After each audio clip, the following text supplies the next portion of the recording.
Tonight's subject is God only acts. You may be familiar with that statement from Blake.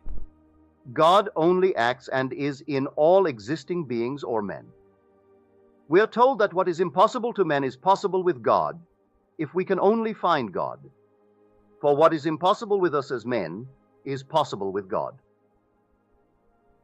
I am confident I can locate him for you right this night. And it's very simple. There are unnumbered things that you and I can think of that are truly impossible with us. Unnumbered things, you can think of them. Now, could you imagine the thing that is to you impossible solved? Can't you imagine it solved? Think of something that you cannot.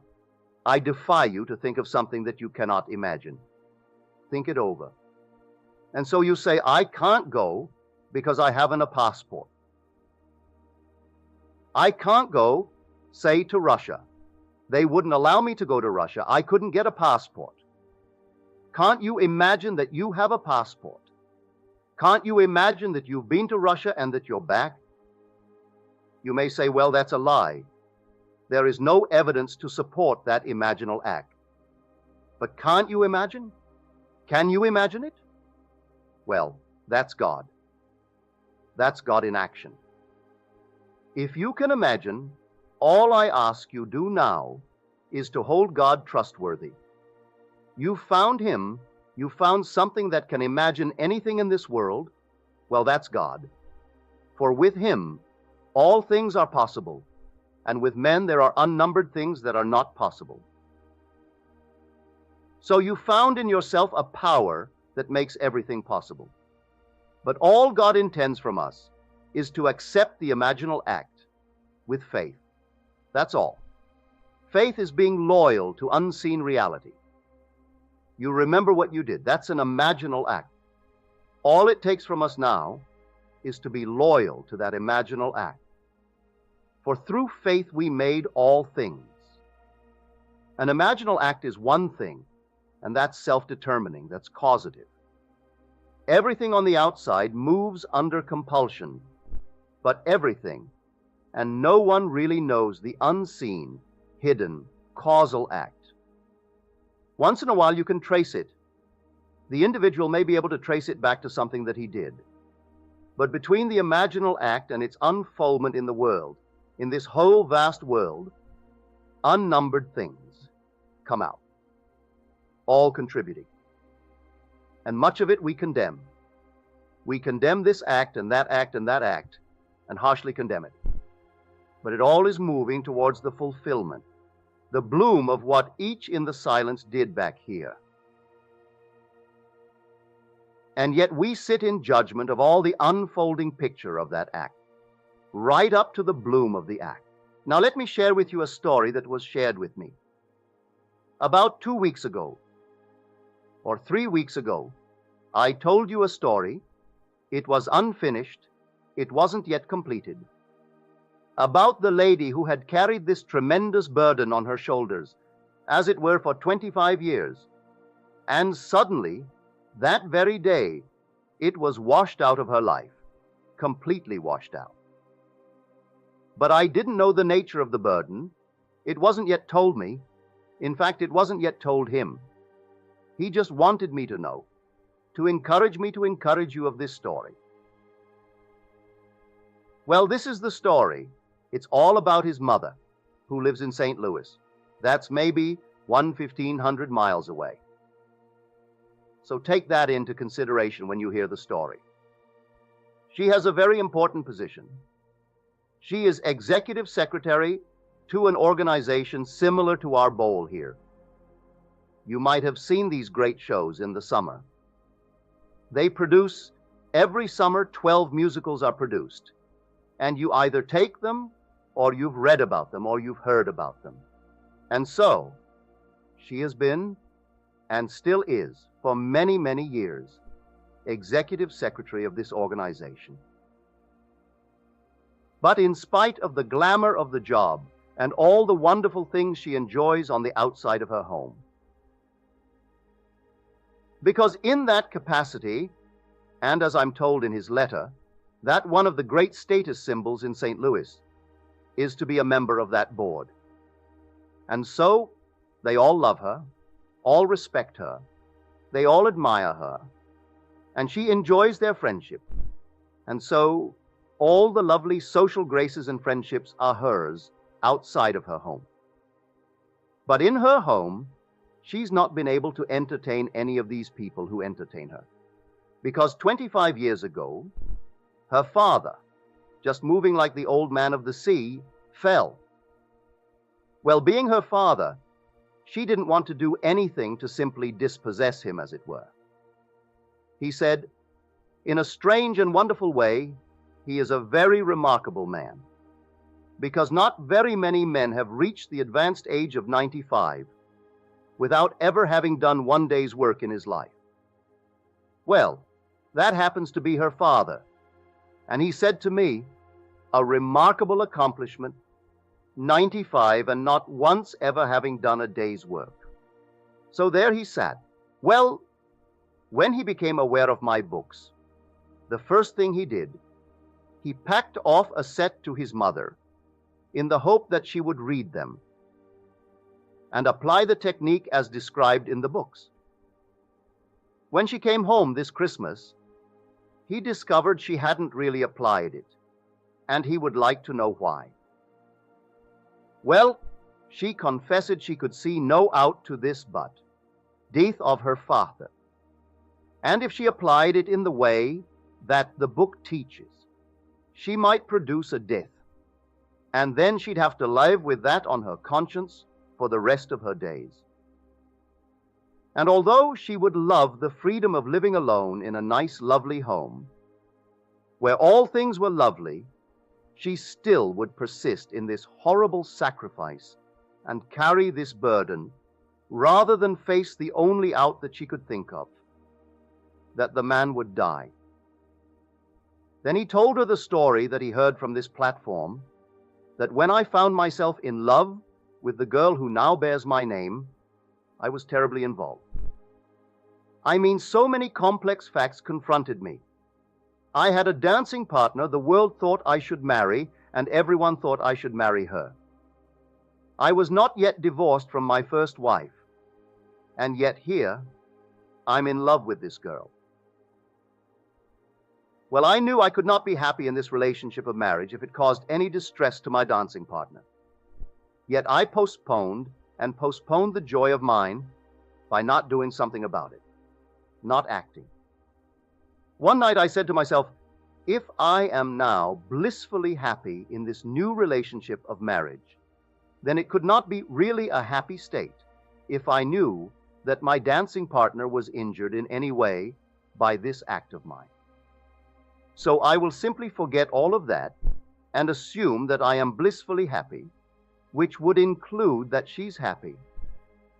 I did it night after night for 6 nights, and then she confronted me and told me she didn't know how to tell me, she didn't want to hurt me, but I was to her like a brother.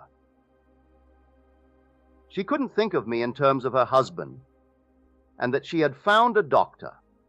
She mentioned his name, a friend of mine, a very dear friend of mine, and that she and this doctor had been, well, lovers for the longest while, and that she hoped one day to marry him, and she thought I should know it now.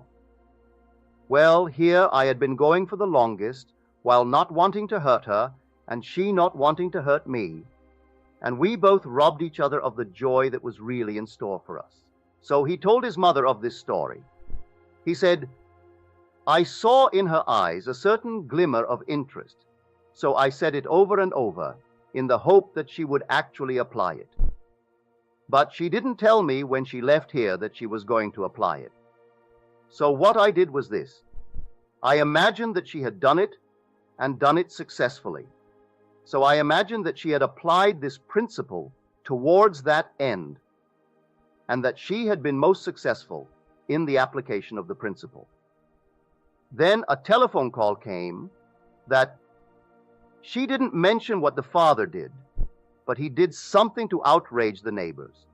It was something that really outraged the entire neighborhood. And then she said to him, I must make a decision. and her decision was to move. Then he said to her, "I've decided too. I'm going back to my home 50 miles from here, from which I originally came." Then came a letter, which he enclosed to me, in which he told me that she saw the place. He has a beautiful room, and she saw the meals he's having, and so he has wonderful meals and living in a beautiful room. Now, for the first time in 25 years, without the man dying, she can have her own lovely apartment and do what she's been wanting to do for the last 25 years. So you see, you hurt no one when you apply this law and really act. God only acts and is in all existing beings or men. So he has found God, definitely found God, for he found the cause of the phenomenon of life. And back here, I think he knows it tonight, that whatever that grandfather did, whatever he did, he could have done something that if he were not 95, could possibly it would go very hard with him today. He may, I don't know. But you know who did it? The one back here. He wasn't quite sure that the mother did it, and so he was taking no chances. And so he imagined that the mother had imagined herself in this new wonderful place, and that it was successful. And so now that thing was causal. And everything that had to take place to bring about the fulfillment of that imaginal act took place, including a man performing some kind of an act, or saying something, or doing something that outraged the neighbors. Now you judge the act, and the old gentleman would be harshly judged, and yet he was compelled. For every outer act moves under compulsion, and that compelling force is in man as an imaginal act. It's the only creative force, and that is God. By him all things were made, and without him was not made anything that is made. John 1:3. So you found God in that wonderful act. Therefore, why go elsewhere when you found exactly how this thing works? When you know what you want, you hurt no one. You simply go to the end. But may I tell you, you may cause many things to be, well, on the surface, to be very distressing, not to you alone, but to others, and sometimes never to you. But that's why in the end you'll understand the words, "Father, forgive them. They know not what they do." Luke 23:34. For everyone is acting in a way he doesn't really know why he's doing it. He thinks he initiated it. He doesn't. He's under compulsion because someone removed not only in space, removed in time, is treading out the winepress, and they're only instruments to bring about the fulfillment of that unseen imaginal act. So here, he has shared with me that I in turn may share with you. I am convinced that if you take me seriously and do it, I will get, before I close, on the 26th of May, 100%. I will have everyone who could testify to the truth of God's law. I mean that seriously. I don't mean 99%, I mean 100%. If you treat it seriously and act, God only acts and is in all existing beings or men. And if he starts with the premise that with men things are impossible, but with God all things are possible. They couldn't understand how a rich man who is denied the right to enter the kingdom of heaven because he couldn't, it's easier for the camel to go through the needle's eye. And then they asked him, then who can get the kingdom of heaven? His reply was, with men it's impossible, but with God all things are possible. Mark 10:27. So now you know that you can't conceive of something. No one can tell you something that you can't imagine. No one has ever gone to the sun. But can't you imagine it? No one has ever gone beyond the sun, beyond our sphere into some other sphere altogether. But can't you imagine it? There's nothing. You can't imagine. Therefore, all things are possible with God. Therefore, God must be my capacity to imagine. That's God. And if I try it and it proves itself in the testing, then I have found him. I try it again, and it proves itself in performance. So I have confirmed that I have found him. Then I share it with others, and they try it, and it works. Then we have found him, haven't we? So I say, we can get from this group here 100% success, that you can actually testify to the truth of God's law. I'd be satisfied and thrilled if 1% could testify to the truth of God's promise. But that is unconditional. Not a thing you can do about it. It just happens. But you can do everything about testing his law, because his law is conditional. We are the operant power. For when it comes to his promise, that is something that thrills me beyond measure, when I hear anyone confirm the promise. So now let me share with you what was given to me in the same letter. He said, last week I began to write you a letter. He was going to tell me how about a month ago he met God. He said it was then, at that meeting, soon after that meeting, that I began to write to you. But my experience in meeting God is not identical to yours. First of all, there was no meeting of an infinite might, only love, a mixture of light, joy, and love. That was the mixture. He said, unlike your experience, it was not a person, but fused with it I did. And after so many years of being confused, it was a thrilling relief to be fused, for a change. So he met God. Even though he didn't see God presented in bodily form, he was fused with God. You know what fusion is? Where things are gathered together, and actually gathered together as though by melting. That's an actual experience. You are fused with God, and no power in eternity could ever put you apart. Read the 8th chapter of the book of Romans. No power in the world could ever, after such a fusion, ever bring about a separation of you two. Verse 38. And therefore, when we are fused with God, we have the same body, that same glorious body of God. And here we have unity and equality in diversity. He and I do not look alike. We're both men. I'm older. But we do not look alike, and yet we are both fused with the same body of God. So here we have equality in that body. We have union in that body, and yet diversity. That's the great mystery. When all are gathered together, one by one, not collectively, but one by one into the body of God. And eventually all will be in that one body, and it's our body, and the individual's body.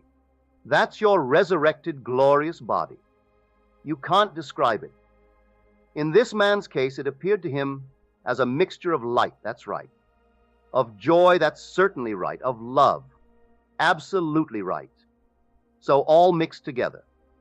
But it was not a person. It did not come and present itself in bodily form.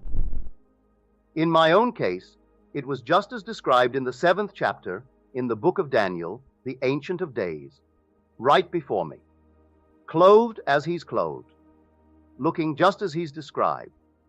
And I am presented to him as described in that book, verses 9-11. And the very open book as described in that chapter was present. Only 3 characters stand out in my mind. There were others, but 3 stand out. Infinite might, and they're sitting in what I would call a carriage, drawn by the most glorious horses. And then a woman, an ideal, like an angel, like a recording angel, writing at a table and an open book, as told us in the Bible. She wasn't composing, she was recording the most glorious angelic being, but woman, just simply recording.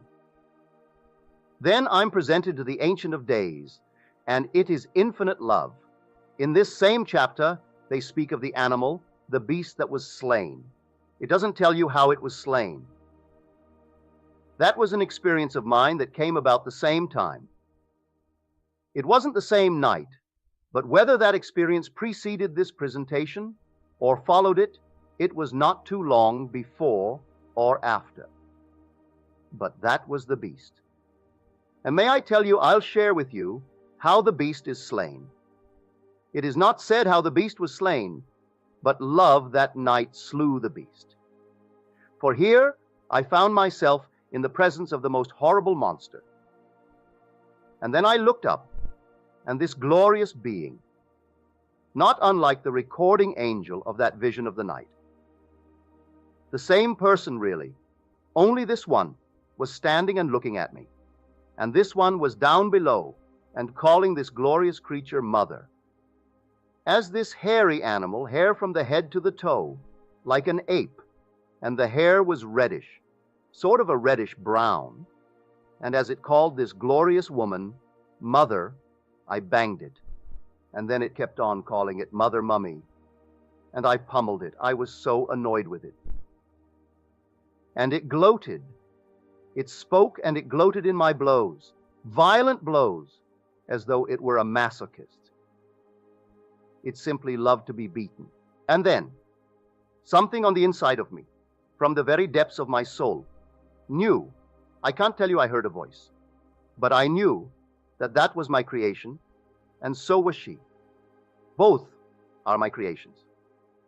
She embodied every noble thought that I have ever entertained, and it embodied every ignoble, horrible, monstrous thing I have ever entertained, and both were my offspring. I knew that if this monstrous hairy beast had no right to exist, that I was the cause of its existence. I pledged myself.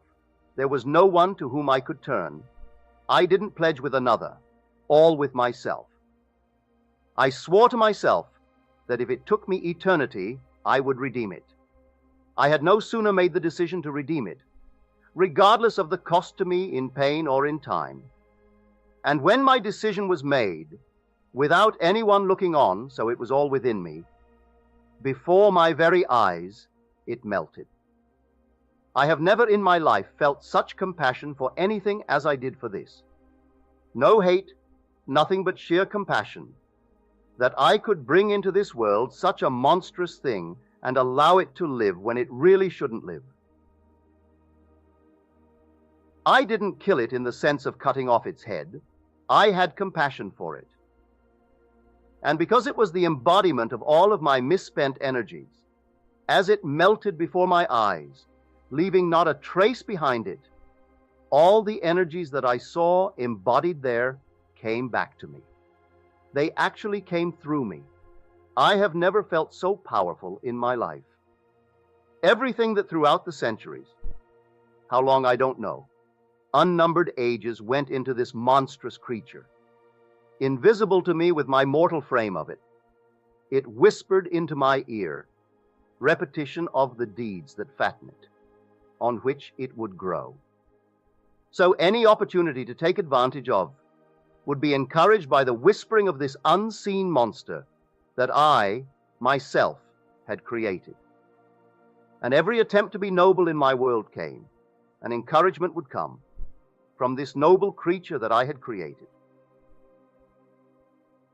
And so, at that very moment then, I discovered what I had done with sheer energy. For I gave it life. I brought it into being. It was my dweller on the threshold, and I faced it one night, and sheer compassion wilted it, and it melted before my eyes and vanished.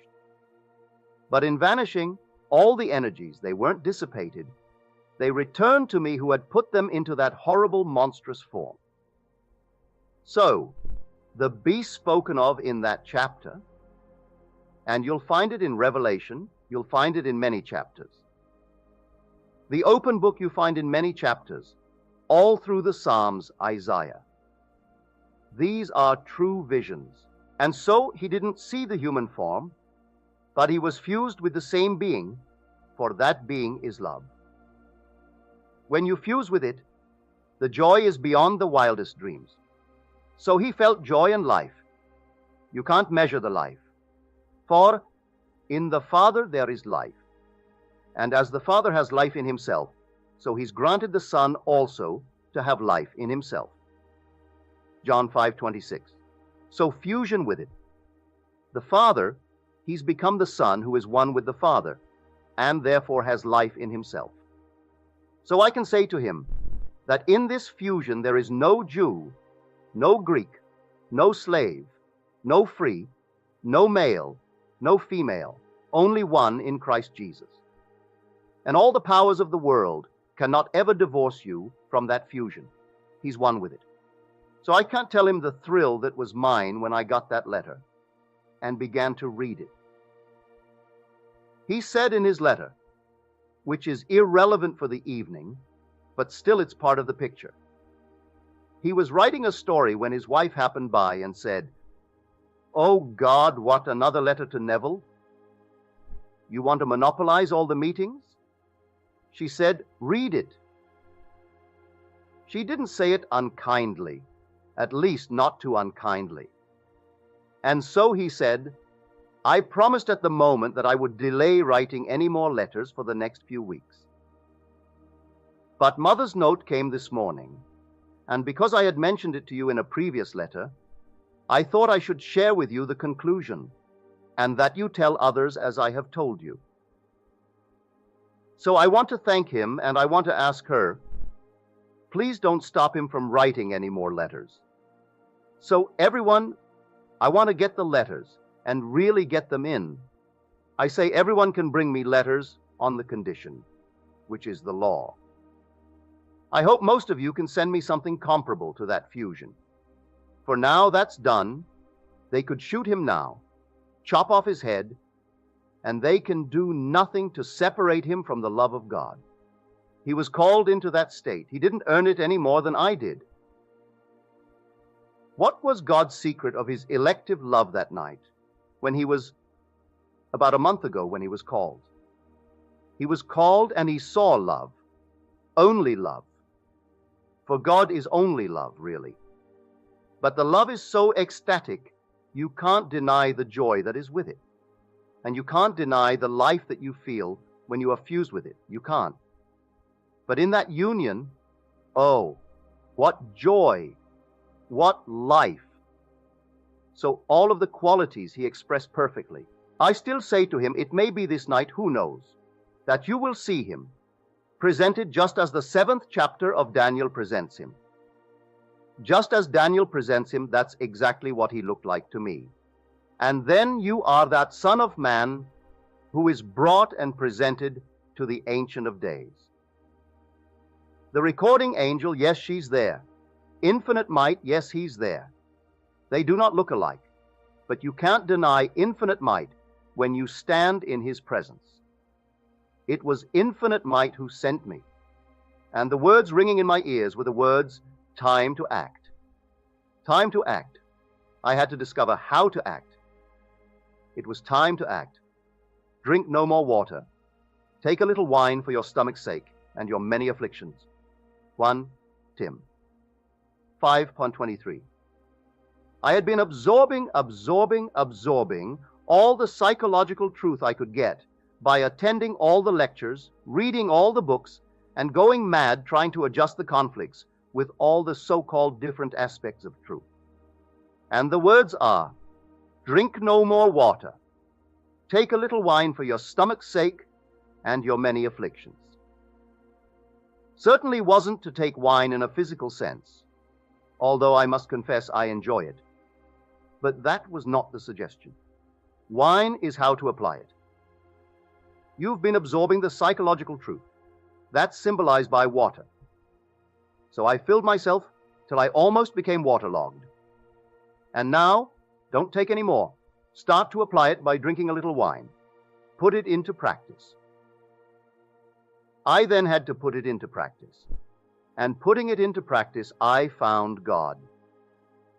For if by him all things are made, and without him was not anything made that was made, and I found out what I did and how I got something in result, well then, I found him.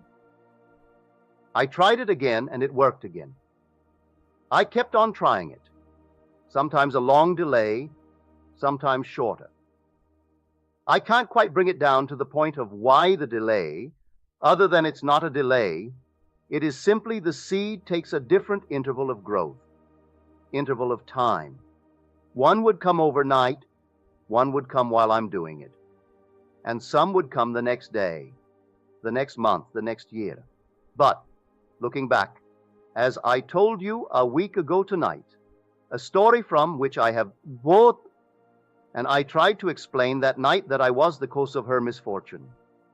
The things she did for which she was criticized and sentenced and suspended, I did it. Had I not done the imaginal act, she would not have done what she did, and if she did do it, she would not have been discovered in the act. But she had to be discovered because she had to come forward that I could serve her with papers. She was hidden in the 8-odd million people in the city of New York. There are over 8 million. Buried in that enormous crowd, how are you going to find her when she leaves her address and gives no forwarding address? But she had to be found, even as like a needle in a haystack. She had to come out of hiding, because I had performed an act. Performing the act, I compel her to perform a certain act for which society condemns her. So who did the act? I did it. And so I only told the story to show you, don't judge anyone harshly. You may be the very one treading the winepress that is causing that act. Then you now sit in judgment and condemn. But when you awaken, you will say exactly what is said on the cross. Father, forgive them, for they do not know what they do. They're all moved under compulsion. You awake, you are moving from the inside, and that's self-determining. You know exactly what you're doing, and you watch what you're doing on the inside, and you do it constructively, lovingly. But even a loving act as it was in his case, he loves his mother and wanted her to be free of a burden. He didn't want that grandfather to die, but he wasn't concerned as to how the mother would be set free. But he knew from the story that you've heard that if he felt her joy in her new home, that something would happen without hurt to her. Well, the old gentleman did something that outraged the neighbors, and that she said to me, Mother has not yet mentioned what he did, and as far as I'm concerned, it doesn't really matter what the old gentleman did. He could have done 1 in 1,000 different things that would have caused the neighbors to rise, and in some great fiery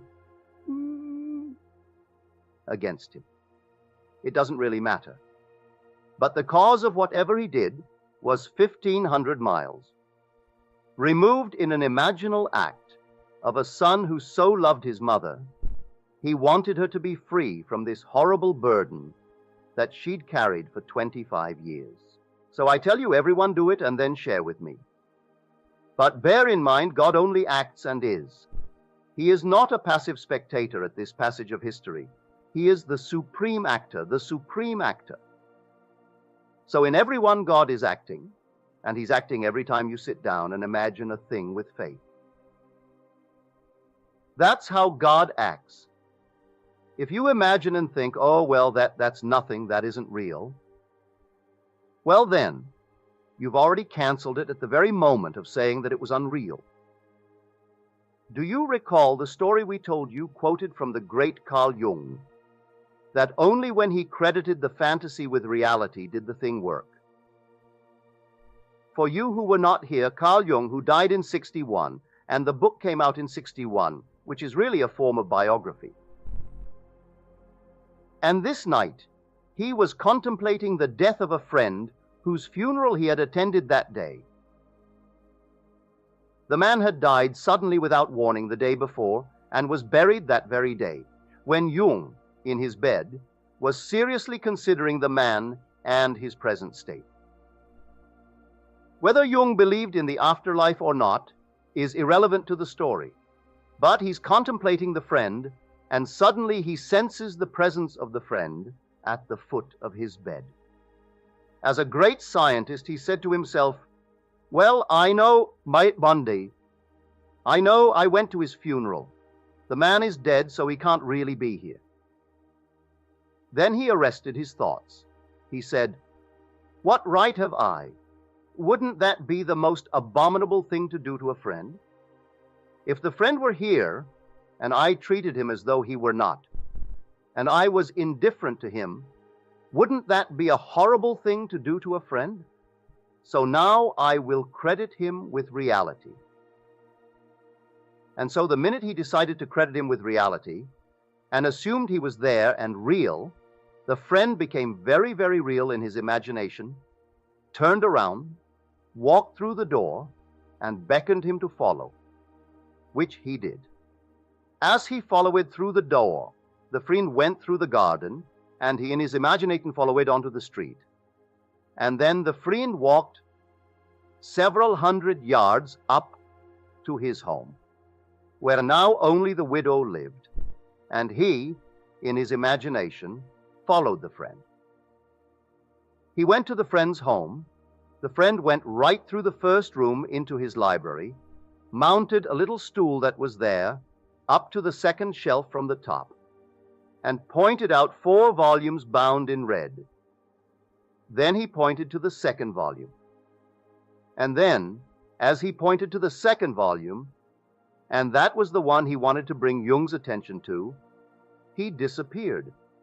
And of course, Jung broke the spell back on his bed. The next day, he physically went to the home and asked the widow for permission to see the library. As he entered the library, here is the little stool that was in his vision of the night before.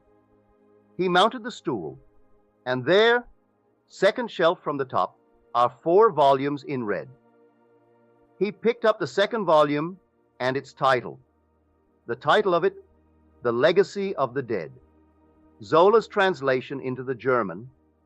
Zola's work translated from the French into the German. But it was titled The Legacy of the Dead. That's all the man wanted to convey to Jung. Jung, the great giant in the mind, might believe that with the dissolution of the brain, there is no man. He might, because Freud believed that, and he was Freud's great student. So many psychiatrists believe that without the brain, there is no being, no entity. It vanishes with the dissolution of the brain. How they can conclude that, I don't know, but many of them do. Well, Jung might have been on that verge. Well, here is a man who is dead now. He went to the funeral. He returns to convince him of the reality of a post-death state, and takes him to the place and points out a book where the title bears a great significance, The Legacy of the Dead. And so, Jung could take that in 1944, I think that happened. But he would not allow it to go into print until after his death. He died in 61, and the book came out in 61, after Jung himself had made his exit from this world. So the story is that when he gave reality to the so-called unreal state, it became so real it could guide him to show the reality of an after-death state.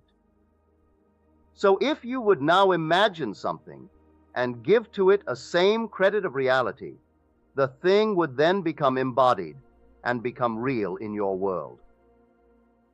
You can't take an imaginal act and treat it as unreal. Take your imaginal act and treat it as reality.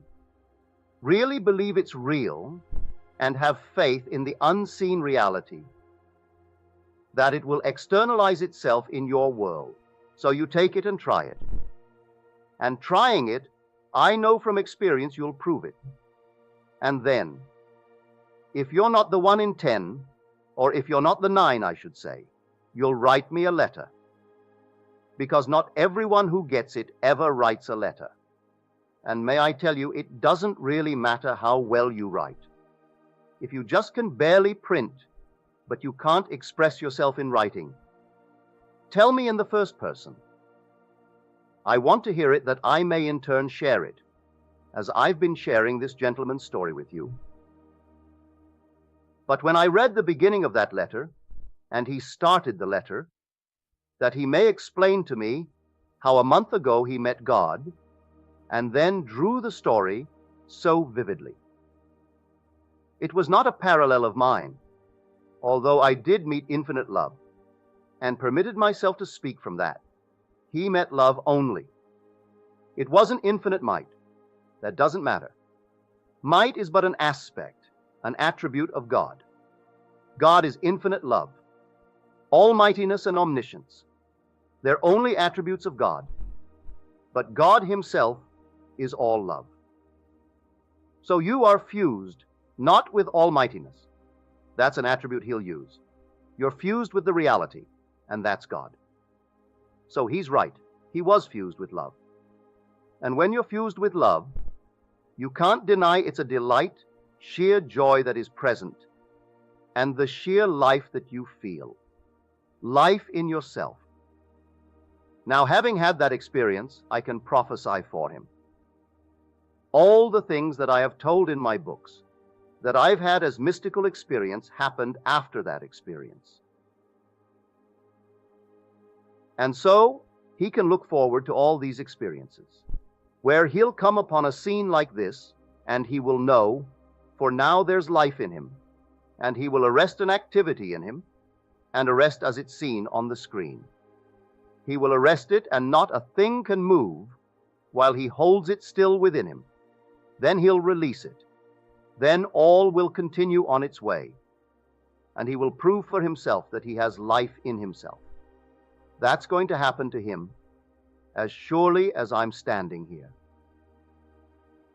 For everything that I have recorded happens after the fusion with God.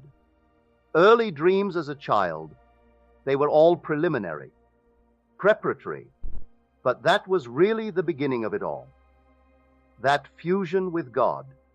And the night that I was called and brought into that state, I certainly didn't expect it.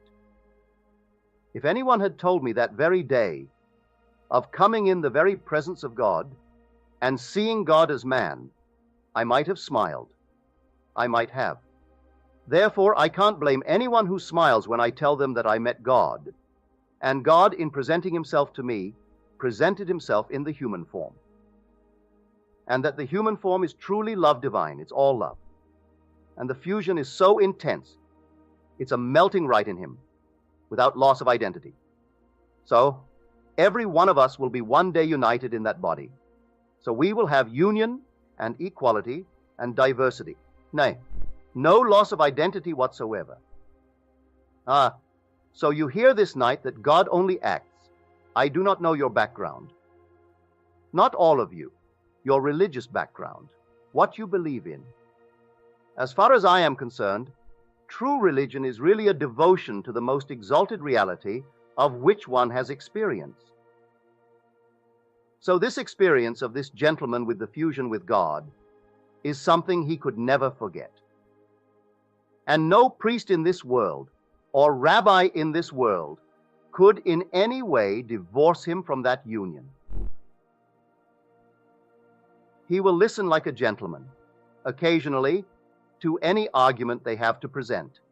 But they could never persuade him to give up the notion. It's not a notion.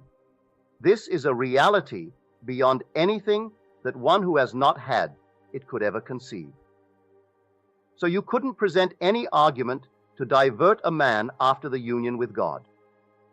You will allow any argument, listen to it carefully. But you can't listen to the point of being deflected. First of all, you can't get out of the union. You're part of God. Fused with God, you could never in eternity ever be separated from God. There's no power in the world that could do it, because God is more powerful. And no power could take you out of the body of God after you're invited into it and fuse with it. So tonight you take that. At least one person here, others have told me too.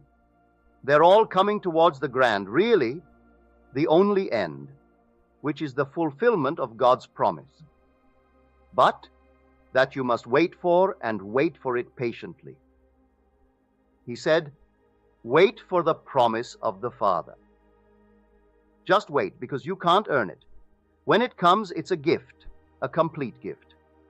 And then all the other things, they'll come with it.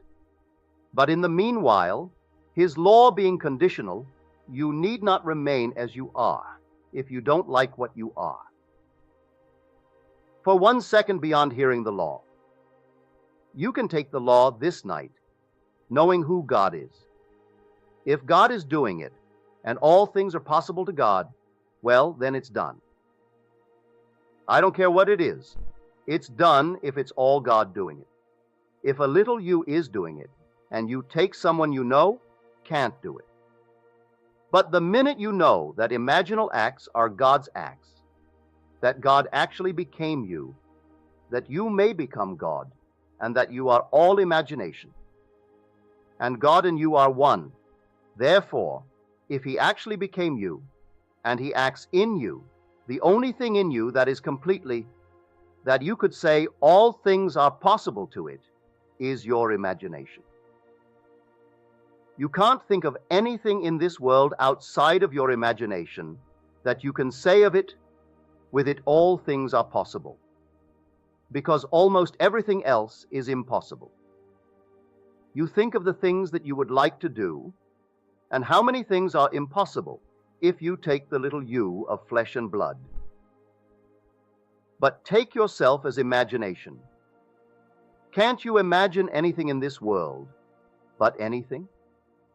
If you can imagine it and actually accept the imaginal act as fact, and wait in confidence that the imaginal act has all the power necessary and the plan wrapped within itself to externalize itself. And while he was here, 100 miles away, this imaginal act was taking the old gentleman and making him do something that would outrage the entire neighborhood.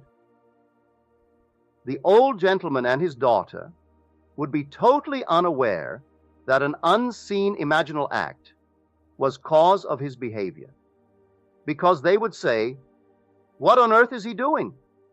Or, "What in a household of that sort, with a daughter who is so gracious and so noble, and to have a father like that, how could he possibly do it?" We would judge him harshly. The real culprit, if there's a culprit, was hidden 1,500 miles away, and he did it through love. He so loved his mother, he wanted his mother free and be separated without killing the grandfather. And so, you do it this way. Do it in love. Every time you exercise your imagination lovingly on behalf of another as he did, you're mediating God to that other. And so, he mediated God to his mother. And only that act of the grandfather would have forced her to the decision. So she told him, "I have to make a decision, and I'm going to move." Then he comes forward and says, "I'll make a decision too. I am moving back to my home of my origin, really, 50 miles from here." Well, that's near enough, isn't it? I mean, you're not the only ones. 50 miles is a long way to walk at 95 years. And so she can go visit him and see him and leave him just where he is with his friends. "All the meals are good," she said in her letter, for I read her letter. He was very gracious and loaned his mother's letter to me. And just as I've told you what he told me, the mother told him. And he need not be that curious to find out what he did. That is unimportant.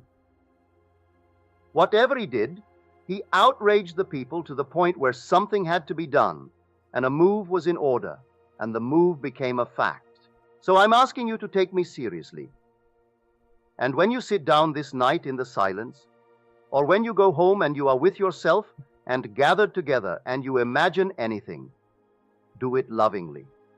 Of a friend, do it lovingly and believe it's done.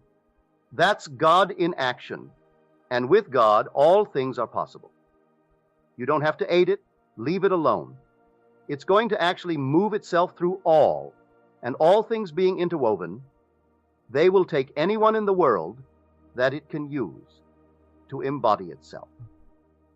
And therefore, forgive all when you become the man or the woman you want to be. All those who seemingly tried to oppose you on your forward motion were aiding you, but you didn't know it. Therefore, forgive them all in the end. A bird couldn't fly unless opposed. A fish couldn't swim unless opposed. A plane couldn't take off. You couldn't walk. Nothing in this world could really move unless opposed. So if you have opponents, then they're only playing the part.